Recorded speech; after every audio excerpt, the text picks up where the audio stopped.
This is the Sixth Man Show, an Orlando Magic podcast, with your hosts, Luke Sylvia and Jonathan Osborne, covering all things Magic basketball. By fans, for fans. Go Magic!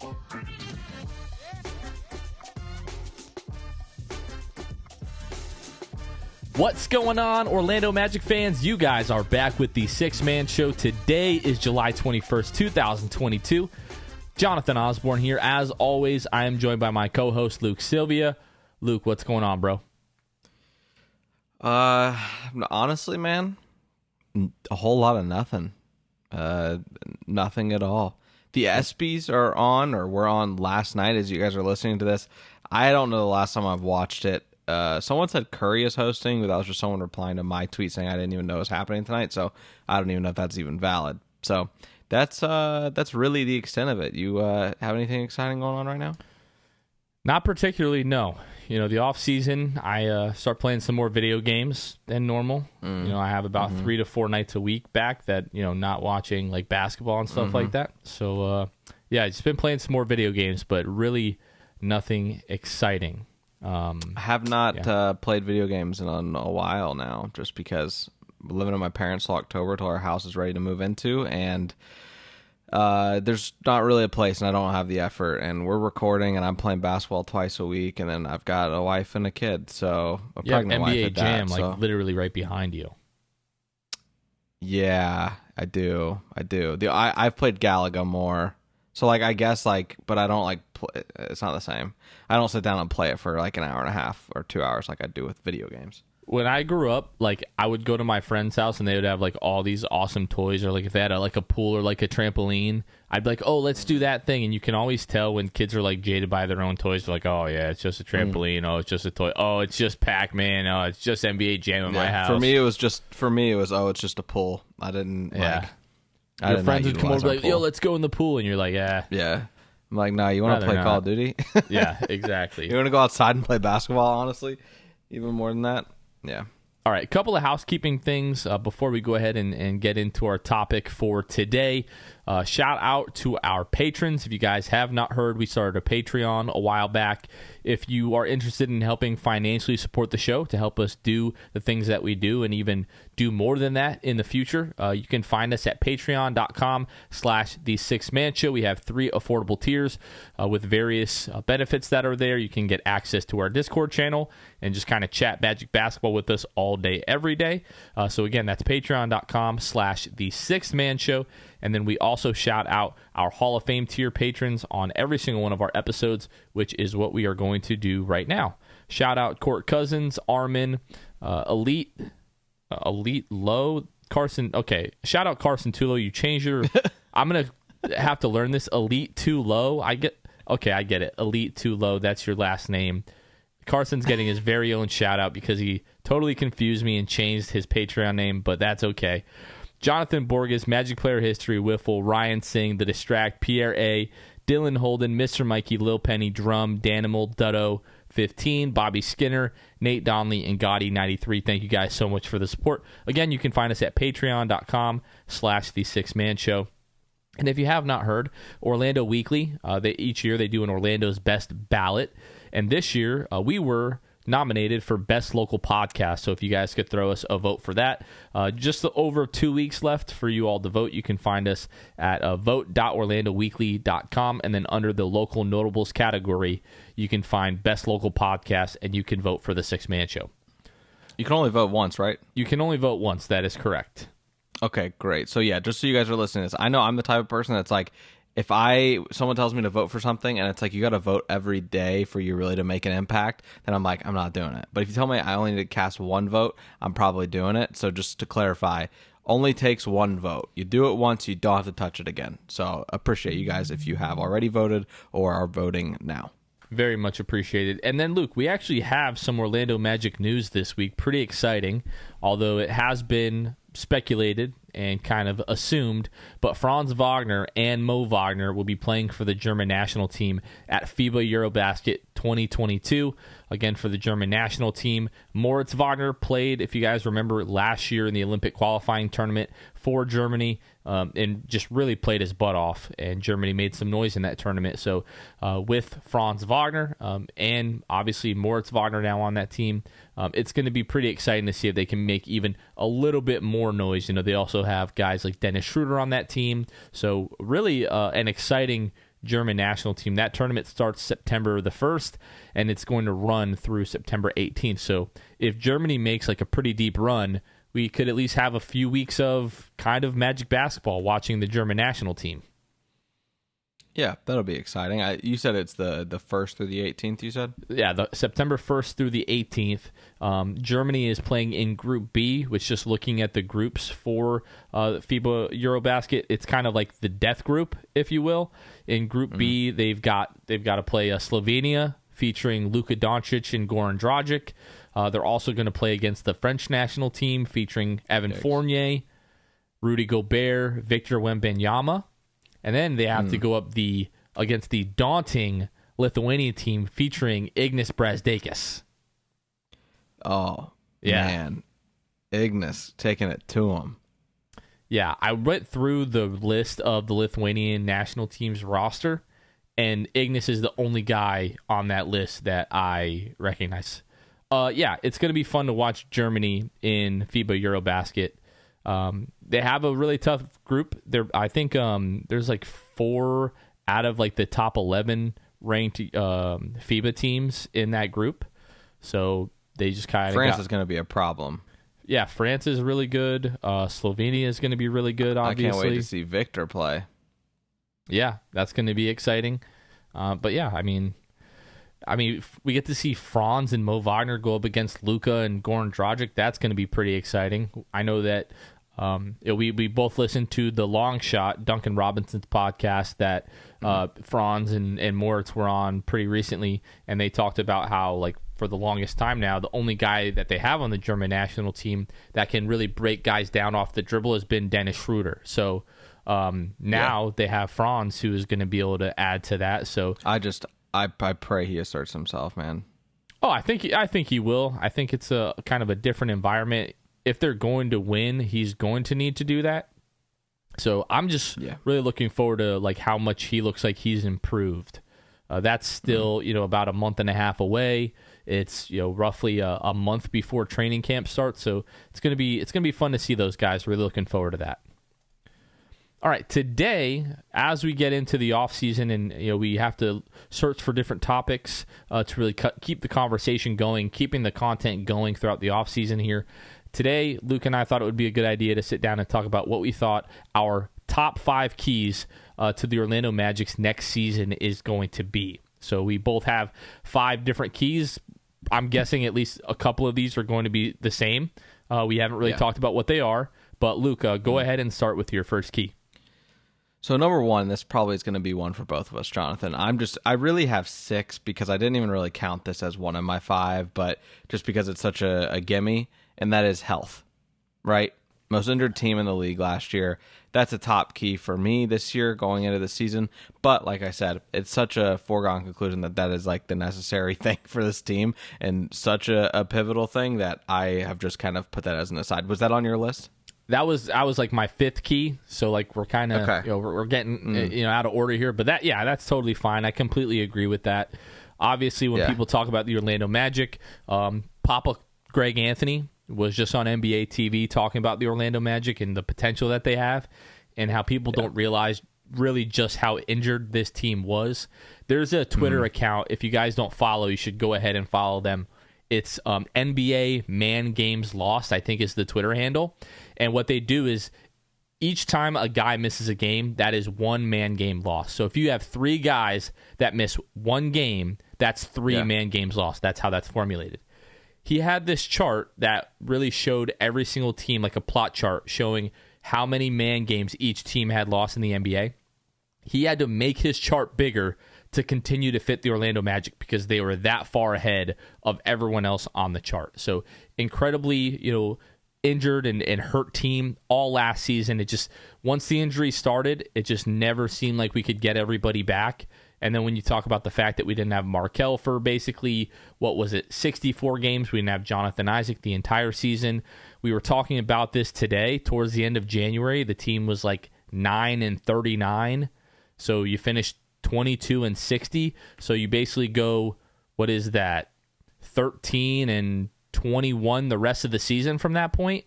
It's really not that bad. If you look at kind of like the last half or like the last third of the season, the Magic were not that far beneath being a 500 team, and that was like really tanking games down the stretch, losing games on purpose. Markelle Fultz, wasn't playing more than 20 minutes in these games. Last couple of weeks, we didn't see a lot of Wendell Carter. Guys like Markelle Fultz and Jalen Suggs kind of were in and out of the lineup at times. So I think people that paid attention to this team and watched this team a lot last year, most people understand that injuries were a huge factor of how bad this team was. My younger brother texted me today, and he just texted me randomly out of nowhere. We weren't talking about the Magic. He's not a huge sports guy, but he did come out to the draft lottery party and had a blast. Mm-hmm. But he texted me, he said, the Magic were 22-60 last season. I'm like, yeah, we won the first pick. How good did you think we were? He's like, I knew you were bad, but I didn't think it was that bad. But I was like, yeah, it was. It really was mostly injuries. Is it a young, growing team? Absolutely. But if you're telling me that we have 80% of the health that we had in the 2018-2019 season, I become much more comfortable with the conversations about the Magic flirting with the play-in. Yeah, no doubt. Well, let's move on, Jonathan, to my real number one. What? You get to go. I don't get to go? It was one of your shared topics. We talked about it. You did not know that at first, but just go right ahead. But I did, which is why I said, Jonathan, just go right ahead. Was that one of yours? Nope, it's okay. Okay. It's okay. Right. Go ahead. All right, great. All right, fine. That's fine.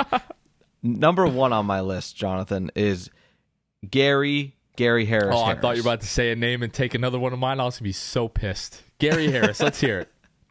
Yeah. So Gary Harris, we talked about it as during the offseason, just a couple months ago, whatever it was, and we were saying, with the way this team is structured at this point, you have to bring back vets, and you have to find shooting, shooting, and Gary Harris checked both of these boxes for the Magic. He is going to be pivotal, in my opinion. We saw how important T. Ross was a couple years ago on in those playoff teams and the playoff runs, whatever. His shooting was pivotal for that team. Even more so now, Gary's leadership and shooting is important. We can't have Gary from 2 seasons ago, like his 3-point shooting then. We need it from last season and the one that was like a few years prior, where he is shooting 38-39% from 3. The reason that I also kept thinking about Gary Harris when I was making this list was I did a Q&A on our 6-man Instagram the other day, and someone said, what are your thoughts on Gary Harris starting and providing shooting to that starting lineup there, and then moving whoever you want to the bench, which I would assume would be Suggs in that case. And I started thinking about it, and I was like, it's not a terrible idea to have Gary Harris, who is experienced and can shoot the ball, go in and play with, to where we actually have a guard in the starting lineup that can shoot. It obviously, like, as we know, it really isn't about who starts more than who is finishing games. I don't know that Gary would be finishing games, but because of his experience and all of those things I've already listed, I would not be shocked if Gary finds himself playing himself into late game situations for the Magic next year. That is, if he is the shooter that he was last season for this team. So that is why key number one really for me is Gary Harris. Yeah, I would just want to say, last year out of the 61 games that Gary Harris played for the Magic, he started in 30 of them. I would venture to guess that most of those starts came with guys out of the lineup like Cole Anthony, like Jalen Suggs. I just don't know that this team is ready. I know, and I guess one thing that we didn't talk about was the road tripping podcast that quite a few Magic personalities showed up on. But like you tweeted out from our account, Mosley was talking about the fact that next season, the goal is going to be to compete and to win games. That being said, I would be surprised if they just kind of like threw the development piece out of the window. I still really expect them to play a lot of the young guys heavy minutes. This, I feel like, Yeah. is going to be the last year to just kind of sit and evaluate what you have with a few of these pieces, specifically talking about Mo Bamba or Chuma Okeke or RJ Hampton, guys that we're just not sure whether or not they're like long-term pieces. So for that reason, I still think there's a really good chance day one that the starting guard next to Markelle Fultz is either Jalen Suggs or potentially Cole Anthony. That being said, I don't think the Gary Harris fit is a bad idea, specifically from a basketball standpoint. Does bring you good perimeter defense still. He's not the defender that he once was 4 or 5 years ago, but still very capable on that end. And like you said, brings a lot of shooting. We talk about Paolo Banchero, kind of optimizing him. Eventually you're going to want a bunch of shooters around him. And although Franz Wagner and Wendell Carter are capable shooters, if Jalen Suggs doesn't take a massive leap offensively, which is one of my keys, by the way, if he doesn't take a huge leap offensively, then you don't really have a ton of shooting kind of in the backcourt, like surrounding Paolo, which might not be ideal. But yeah, I think Gary Harris is going to be a big piece of what the Magic are looking to do next year, regardless of what his role is. So my first key, the number one key, is the number one pick, Paolo Banchero. As we see, what was that one of your keys? Shocker. It's okay. Shockingly. I think total we might get 5 keys between the two of us if we are lucky. If we're lucky. Yeah. I think the math at this point probably checks out because we're at 3 and like I have like 4 left. You've got a few left. But Paolo Banchero obviously played great in summer league, averaged 20 points per game. Showed us a lot more than a lot of Magic fans thought they were going to get out of Paolo. Scored the ball efficiently, but the real thing everybody talks about at this point was the playmaking. And we knew it was there, but we didn't really know that it was to this extent. And you even heard this out of guys like RJ Hampton. RJ Hampton was on a recent podcast. I forget who it was. And they were asking him, what did you think about Paolo Banchero? And he's like, we kind of knew that he was a good passer, but like we didn't really think it was going to be to the extent that it was. So I went out on a limb on the last podcast. I said if everything goes right for the Magic, they're a top 10 defensive team, and Paolo Banchero averages 20-plus points per game, the Magic will make the play-in. I still believe that. I feel like we've been searching for not only an alpha personality, but an alpha skill set. And although I do think that Cole Anthony has that alpha personality and can really galvanize the team and bring guys together, I don't really believe at this point that he has the alpha skill set, the skill set to be the best player on a championship contending team. And I do believe that Paolo Banchero has that. So for me, this is probably the most obvious statement in the world, but Paolo Banchero is a major key to the Magic's success this year.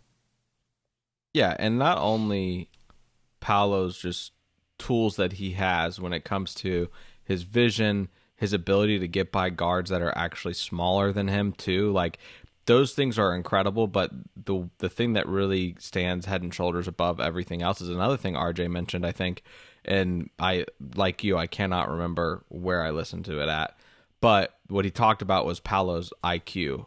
Like he just knows. His anticipation is through the roof and able to make the right reads. And he talked about like that final play in double overtime. Was that against the Kings? Yeah, against the Kings, where he kind of loses control of the ball and then is able to hit Emmanuel Terry for the game winner down low. And RJ just talked about, how impressive it was that he did that. Now, I will say it is one thing for us to be like, man, his vision's great. It's a whole other thing for a guy at the NBA level, regardless of their skill level, whatever it might be, to acknowledge how great another player is at something. So I don't think it's nothing that RJ Hampton also mentioned his IQ overall, and I think that will carry Paolo even more than any of his other attributes. So my next key, I put adversity can't rock the chemistry boat. That is this key for me, and that essentially goes back to, yes, obviously these guys last year went into every game hopefully thinking like we can win this game. Don't get me wrong, maybe when things got rough, they were like, we're just going to go out there and play and hopefully we win, but like not going to be shocked if we lose, right? But all that to say, they had confidence last year that they would win games. This year, though, is completely different. This year's different because those guys that were so talented last year have all got a year under their belt. It's time that they have to actually make the jump. They've got to do these things, right? Last year it was, oh, we're having fun. We're establishing this chemistry. But now it's like, what are you going to do with that chemistry that you built? It's time to put your money where your mouth is. And you heard, like, when I spoke with RJ Hampton, the week of the NBA draft tour that we did partnering with the Magic, RJ Hampton sat there and told me that they can make some noise. We're able to make some noise this year. Nobody on that team was saying that last year, Jonathan. I don't care what they were thinking or anything. Nobody was willing to say we can make some noise. And then we heard Jalen echo that when we had that episode with Jalen, that interview with Jalen. I brought up the RJ Hampton saying that, and Jalen gave us a firm Like when I said that, like, man, I'm ready to do it. I believe it. And he went on to talk about it. The belief is there, Jonathan. So more important than anything really last year is that adversity, again, can't rock the chemistry boat. You built something so great last year chemistry-wise. You can't let a string of losses just diminish what you've been building. And as young guys, they're passionate dudes. I could see that maybe they kind of start to lash out at each other more than last year because it's like, okay, like we're not just that young team anymore. Like we're supposed to be winning games now. So that is my key there. Yeah, I think that's really important. Another thing that I think is important as well for the chemistry of the team, because I think most people would agree, outside of just like catastrophic injuries, the team is not going to be as bad as 22-60 next season. So something that I think is important is, even though the team is improving and, just kind of naturally the pecking order is going to change as guys improve and kind of get set into different roles.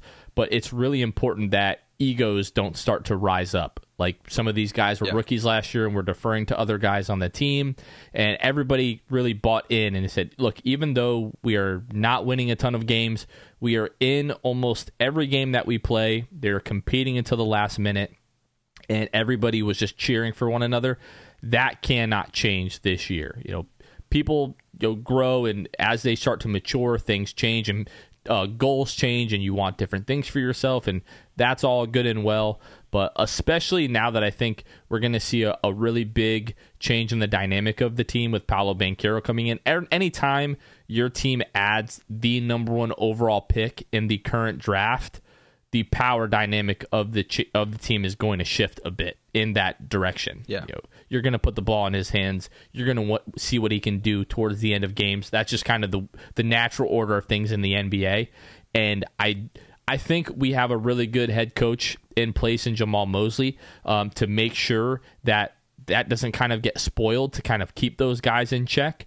But I think the chemistry is going to be I don't want to say fragile, but it's going to be a little bit more fragile than it was last year. No doubt. And those guys have to do a good job of keeping that in check and not letting that get spoiled. All right, I'll go on to my next key here. So we talked about him playing in Eurobasket 2022, but it's really going to be Franz Wagner's improvement. Taking a look last year, just his on-off stats, how much better the Magic were on the floor with Franz Wagner versus without him. They were plus 8.8 points better per 100 possessions with Franz Wagner on the floor. For his position, he's in the 91st percentile for that. So as we look at Franz Wagner's rookie season, 15.2 points per game. He shot almost 47% from the floor, 35% from the three-point line, 86% from the free throw line, added 4.5 rebounds, 2.9 assists, and almost a steal with 1.5 turnovers. So we saw an incredibly efficient rookie season out of Franz Wagner. He gets the NBA All-Rookie First Team nod, unless your name is Dave McMinimum. We won't go into that. But yeah, I mean, really, for Franz, I think the efficiency is in check. He doesn't need to change too much. He needs to get just a touch stronger to be able to finish through contact at the rim. I think he ended up like top 5 in missed layups for the season last year. I try to go back and view every single one of those attempts, but when I did that, I'm pretty sure I broke NBA.com because I just could not get the attempts video to load as I was going through and checking this out. But I would venture to guess that there weren't like bunnies at the rim that he was missing. You know, it's the Euro step as he's kind of going through the lane, that little kind of sweeping hook that he threw up. They're probably counting that as a layup. But as he gets even more efficient at finishing the rim, if he can improve at all, he's already NBA average three-point shooter. If he can get even more efficient there, I just think the sky is the limit for Franz Wagner. I think with more confidence, potentially with a bigger role, like if the coaching staff pulls Paolo and Franz Wagner aside next season and goes, this is your offense, and Franz really embraces that role and becomes more assertive, like we talked about, we want to see him playing with Germany, more assertive role, more involved in the offense. If Franz does that, we haven't had a non-big man score 20 points per game since Steve Francis. Yeah. If Franz really embraces that role and improves just a bit, I think we could see two of those guys. I know Paolo Banchero is 6'10". I think essentially on offense he's a wing or just a jumbo guard at this point. But I think potentially we could have two guys on the Magic roster average more than 20 points per game next season. And do you think it's Paolo and Franz? I think if I had to bet my life on it, those would be the two guys that I would pick. Yeah, and next year has do I a think lot it will to happen? do. I don't think it will happen, but I think it could. I think it's a legitimate possibility. If any two do score over 20 a game, that's who you're probably saying. Yeah, I would have to agree, I think, unless it's Wendell, to be honest with you. But why not three? Why not? No, I'm just kidding. Okay. I'm kidding. Yeah, we're the most productive here. offense in NBA history automatically. Yeah. No, my point about Franz, just to kind of echo what you're saying, but also to kind of put in perspective, the theme of really a lot of my points is like last year was a trial, right? Like it was just like a fun season, you know? It was just like to get your legs under you and learn the NBA game, and a lot of these guys to get their first season under their belt or their second season under the belt. But like the theme here is that like that was fun. Now you have to really start to mold and improve things. And I think this is kind of that's the case with Franz, and not just Franz, but the coaching philosophy of Jamal Mosley. And this really ties into my next point, which is just that, you know, how Mosley manages games, from the X's and the O's to the rotations that he puts on the court, and where you're putting emphasis on these players. If we go another season where we're watching Franz play and we're saying he needs to be more assertive, like I'm going to start saying like, that's not just a Franz problem. Like that's not him. Like, yes, he is naturally, I think, like he is naturally that way, I think. But if that switch gets flipped, I think you unlock just an incredible amount of skill that was once potential with Franz Wagner. And so it really is up to Mosley in terms of the way that he manages these games. You and I, obviously, you know, we watched and we assessed Mosley last year. There was rotations that were weird, but he was very upfront about like we're experimenting right now with our young guys. Essentially, some would argue trying to lose, but you know, no one says they're trying to experiment and they're doing stuff in the freaking second half of the game without it being that they're trying to lose games. Like, absolutely is what it is. But I'm hoping now that that's the case. I think it was probably Jeff Weltman, you know, coming down at halftime, just like, hey, here's your fourth quarter lineup tonight. You know, here it is, Mose. This is what we want you to play. Tell him you're experimenting with Ignas Brazdeikis. But that, really, like, you know how invested they were in Ignas Brazdeikis' development. He is not even on the roster for next season. That's how invested they were in Ignas Brazdeikis' development. Playing pivotal games of the fourth quarter last year. Anyway, all that to say, it does like start and end with Mosley. His attitude, which helps build the chemistry, how he approaches the players, how he is drawing up out of bounds plays, how his defensive scheming is, how, you know, just like his player emphasis is in general, who's going to be the guy. Like, there's a lot that is on Mosley's shoulders next year. It's a lot for a second-year coach, to be quite honest. you had the number one pick. Like, the stakes are getting higher as we go on. So it's like I said, it starts and ends with Mosley's ability to manage the game and honestly manage this team, and that's my key. I think that is a big key. I think we saw a lot of growth from Mosley over the year, and we have just shouted his praises up and down, really since the midway point of the season, that even though this team didn't win a ton of games, they were competing every single night, never gave up, never really got too visibly frustrated, never let go of the rope. So that's a big one. But yeah, producer Kevin is totally not happy with our previous comments about losing on purpose. We'll hear about that after we finish recording today, I'm sure. It might get edited out of the show. I have no idea. I really hope not. I'd be disappointed. I'd be disappointed in Kevin if that was the case. My next key is going to be Jalen Suggs' offense. So just to give you guys some context around Jalen Suggs' defensive side of the ball, because I don't think we need to spend really any time there. Looking at NBA.com, looking at all guards in the NBA who played 40 or more games, who defended at least 10 field goals per game, Jalen Suggs ranks 7th in the NBA in defensive field goal percentage. So Jalen Suggs is already an elite defensive player on the perimeter at the guard position. He really doesn't. I mean, he is going to. That's the crazy thing. He is going to get better on that side of the ball as he figures out the game more and is better able to read what the other team is doing and kind of anticipate what is coming next. But just for a rookie coming into the league, his just raw athletic ability and his ability to stay in front of guys, he is already an elite perimeter player on the defensive end. Now, as we turn to the offensive end, so last season, in 48 games, 27 minutes per game, Jalen averaged 11.8 points per game, but on 36% field goal percentage, 21% from the three-point line. The free throw line, he was very solid, 77.3% from the free throw line. 4.4 assists, but to 3 turnovers. I know that's something that you've brought up a ton in talking about Jalen Suggs. The Orlando Magic were actually 4.4 points per 100 possessions worse with Jalen Suggs on the floor last season. Part of that can be contributed to them being a bad team, but then when you look at how much better the team played with Franz Wagner in comparison on the floor, Jalen Suggs, I think a lot of it really just was his poor shooting percentage, inefficiencies offensively, and then his turnover problems. His turnovers really were just a lot of decision making, getting sped up, forcing his way into the paint without really deciding what he was going to do. Am I going to try to get all the way to the rim, and am I going to try to draw a defender and pass it to someone else? It really didn't seem like he decided that until the very last second in a lot of possessions last season.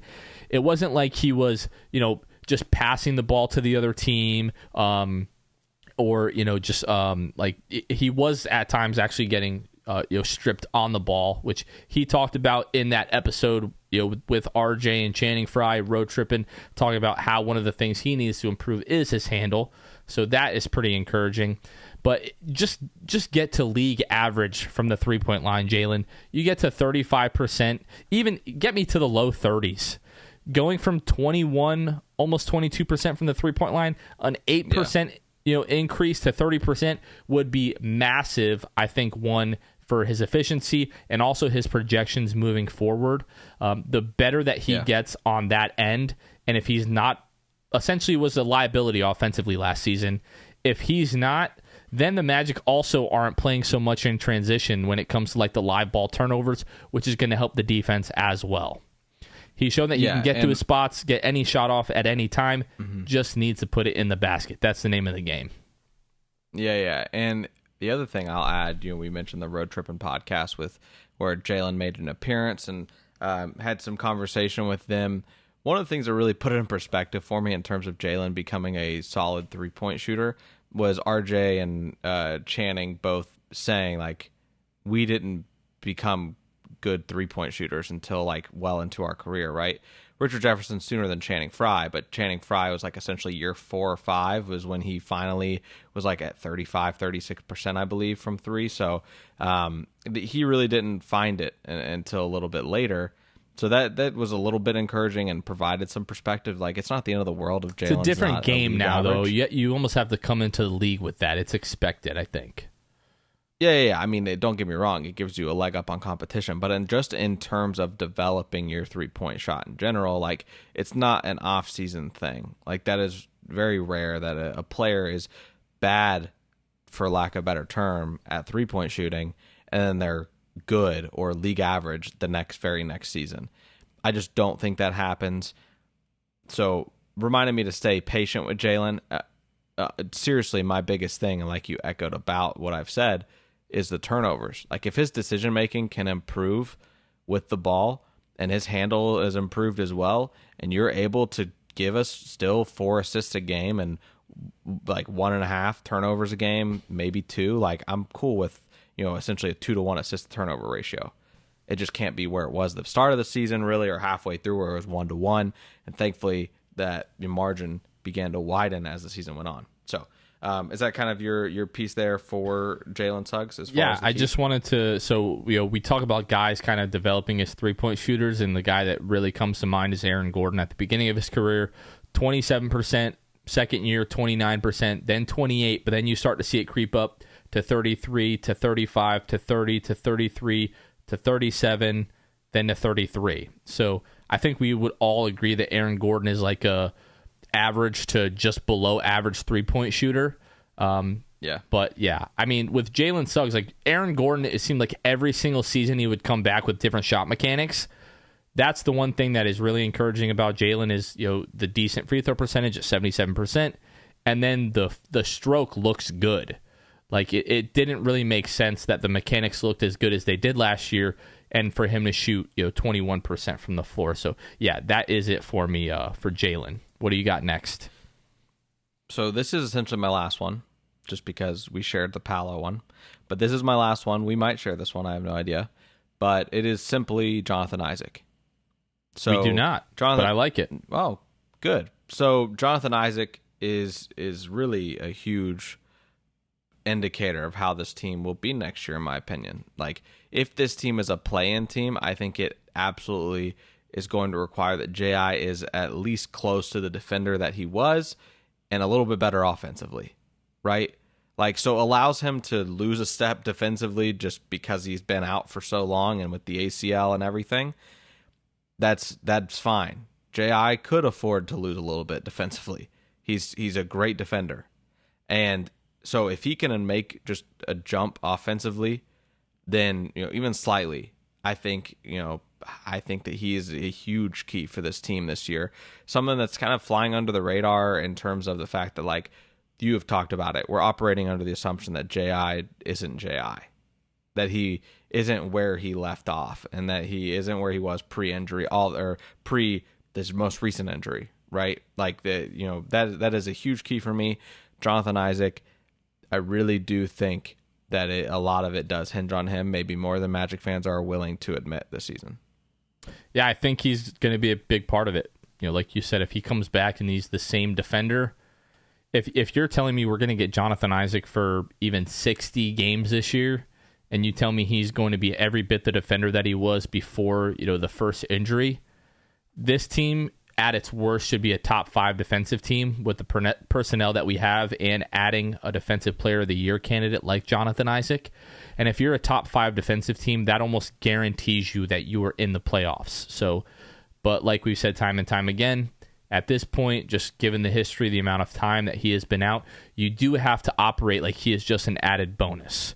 I don't think it would be responsible of the Magic's front office to operate as if 2019 Jonathan Isaac is coming back opening night of 2022. You just, as much as I love the guy, you won't find a bigger Jonathan Isaac fan than yours truly. That just kind of is what it is at this point. The offensive game, I think, is going to be like the big question, right? Like, if he can't come back and be the same defensively, my guess is he probably will not be better offensively, because if he's not the same guy defensively, some of it is going to be just kind of like the mental processing of things. I think that's going to take some time, but that's something that I think, 30, 40 games in, he might be able to kind of shake off and kind of get back to form. But if he is like very much lost a step just from all of the time being out, That's where I'm going to be kind of more concerned. I think his anticipation, he's still going to have like the physical attributes, the length and the height and everything like that. His timing is probably still going to be there at some point. But if he just can't really move the same that he was, like Terrence Ross a few years ago said, he's like a giraffe that moves like a lion. And if he has lost that kind of Lio-Raph ability that he once had, I don't see him being the same player. Now, what they say, about guys coming off of their ACLs is usually you're not 100% back until you've been back, like really back for an entire year. And it's that second season that you really feel like you're really back to full strength and everything like that. So Jonathan Isaac is really, I think we both agree, is like the X factor for this team. Without him, still a very good core is in place. But if Jonathan Isaac comes back and is the Defensive Player of the Year candidate again, like this team is really set to compete in the next 2, 3, 4 years here. No doubt. No doubt. All right, my last key, and I'm glad that we didn't share, some of these final keys here, but it's going to be Markelle Fultz. So we saw Markelle Fultz last season in 18 games. The team went 6-12 with Markelle being limited to 20 minutes per game. It scored 10.8 points per game on 47% shooting from the floor, 23% from the three-point line, 80% from the free throw line, added 2.7 rebounds, 5.5 assists, just 2.2 turnovers, and a little bit over a steal per game. On-off numbers, the Magic were 5.4 points better per 100 possessions with Markelle Fultz on the floor. That puts him in the 81st percentile for all NBA guards. It does not take a rocket scientist or a basketball expert to watch the Orlando Magic with and without Markelle Fultz on the floor and tell that they are significantly better with Markelle Fultz on the floor. I would argue to say on both ends. The offense, he just does something. He calms everybody down. He gets everyone in the correct spots. If you are open, he is going to find you without a shadow of a doubt. Markelle Fultz, like we said, did not play a second over 20 minutes in any of the games that he played last season. Every time he got close to that 20 minutes, they were just yanking him out of that game immediately. Regardless of the score or the situation or the lineup, it did not matter. They were prioritizing his health over everything else. I understand why.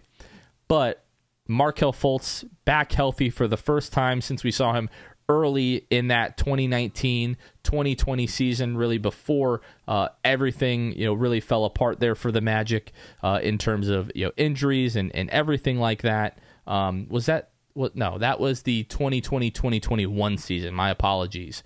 Markelle Fultz was largely healthy for, I think he played what was it, close to like 70, 75 games in the 72 and 19. 72 season. Games. There we go. So it was mostly healthy that season. Actually, he played every game for the Magic because they only played 72 games in that season. Mm-hmm. So people that are talking about him being, injury prone and stuff like that, the thoracic outlet syndrome, that's a freak thing. The ACL, I think, is a freak thing. I think he's going to be back. He's going to be healthy. Hopefully we see 70-plus games out of Markelle Fultz this season. Him orchestrating the offense with other playmakers like Paolo Banchero, Franz Wagner, Wendell Carter Jr., an improved Jalen Suggs. I think the offense could be much, much better this year than it was last year, and I'm really looking forward to seeing Markelle Fultz.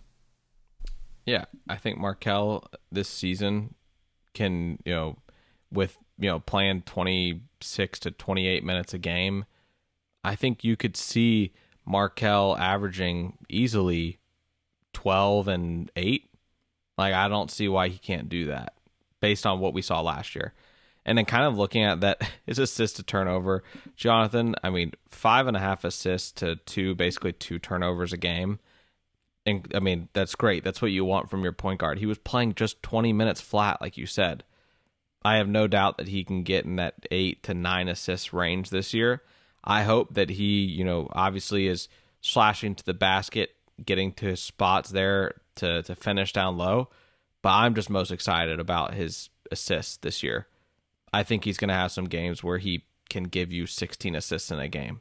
Like, he's going to be dishing like crazy. And not just 16 assists, Jonathan. You could see games where he puts out 16 assists and 5 turnovers. Like, that's the kind of games I think you're going to see out of Markelle. And those are the ones that I'm excited about. It also, just to see him run the offense is going to be incredible. If you can get him at 27, 28 minutes a game on average this year, I think that would be great too. Starting point guard, Markelle Fultz, he's going to be a problem. I have a quick correction. So they did kind of loosen the leash a little bit towards the end of the season. The last couple of weeks had games where he played 21 minutes, 23 minutes, 23 minutes. And then, of course, how could I forget the last game of the season against the Miami Heat? 29 minutes, 10 points, 15 assists. No big deal. Just an easy 15 assists in about 30 minutes from Markelle Fultz. An assist every other minute. So basically an assist every other possession from Markelle Fultz in the last game of the season. So it would be wild if he averaged like 12 assists and 10 points a game. I think that is entirely possible. When you were saying that, I was like, I don't know why he can't average 10 assists a game next year. Yeah. Apart from the fact that the ball is going to be in Paolo's hands a lot, but it's entirely possible that Markelle Fultz averages double-digit assists next year. Probably not likely, but it's definitely possible. Right. If anybody on the team is over doing under, it, I'd probably put it at like 8.5, 7.5 probably. Probably put it at like 7.5. But 8-9 assists per game, that's pretty respectable.